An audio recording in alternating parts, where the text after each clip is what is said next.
he says action and something happens. Because we know that we are in a Woody Allen movie where there's no time to waste, there's no time to think, there's no time to wander around.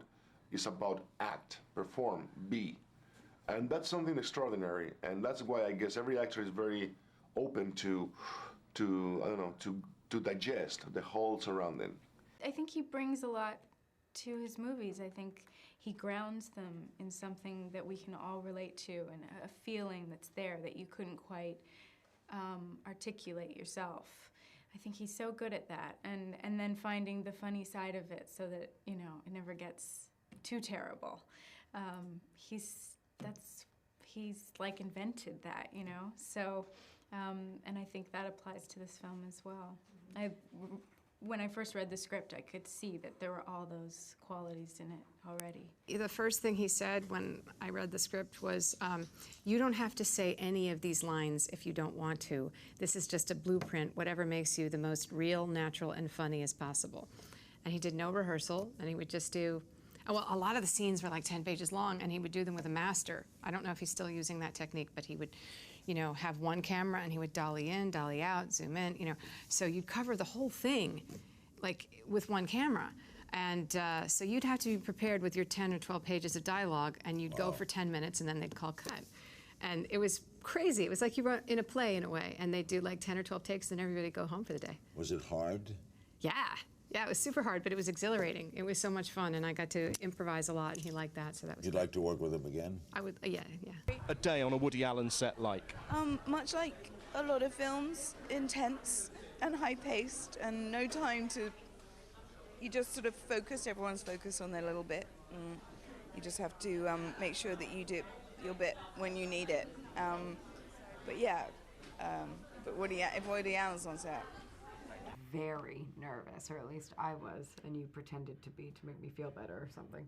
No, I'm not that good an actor. But he said, your first, you know, it's your first day, and of course you're nervous, and it's not going to feel like this. And I mean, he was pretty aware that we were. He was patient. He did take after take after take, which we realized were the rehearsals, really. He just wanted to see it on camera before he started to, I guess it helped him focus on it or something. But we did take, it was a one-shot scene. He wasn't planning any coverage or anything, so it all had to be in that. I got the call about Woody Allen wanting to meet me about a possible movie. I thought my manager was playing a joke on me, like testing me, you know, picking a guy that I would think would never put me in a movie, and here we are sitting here talking about it. It's great.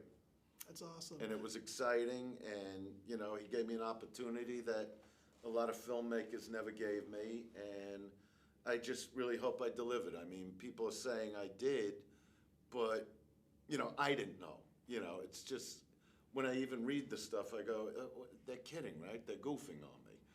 I've learned over the years that the most extraordinary screenplay can, you know, and the most vital scene, you know, scene 32, which is the turning point for your character, is suddenly when the film's edited together, you know, it's expendable.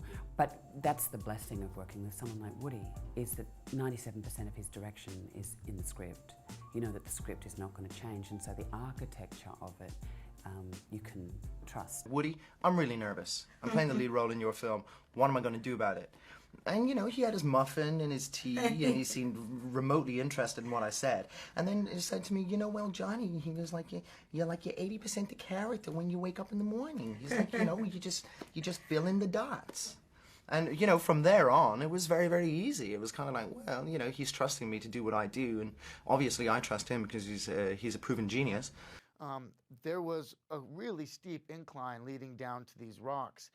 And, you know, we're all the way over on these rocks, and he's up on top of the cliff. And after the take, he would get out of his chair, and I would get out, and I'd start running because I would try to beat him to it, but he'd be halfway down. And I just was amazed that he was so committed to this work, that he hasn't lost the drive or the love that he has for making films. I mean, I don't see that sometimes in directors half his age. And it was really inspiring for me because I hope that I have that level of commitment to my work when I reach his age. It was really something special.